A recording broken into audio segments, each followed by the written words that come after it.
ГСП онлайн. Городские новости сейчас.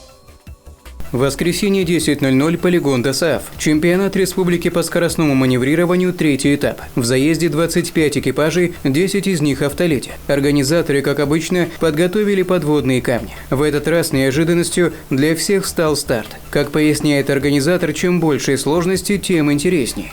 Сегодня в схеме момент такой, то что у нас старт идет задним ходом, с небольшим полицейским разворотом. Ну а дальше по схеме.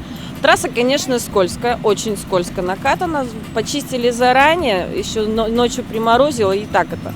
Лед стоит. Ребятам, конечно, сложнее, то есть усложняет это очень сильно ситуацию.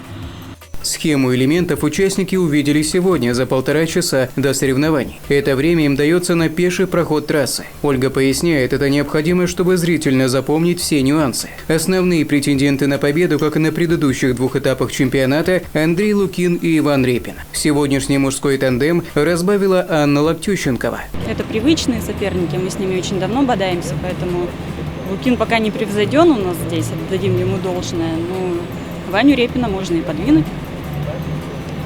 Двигали.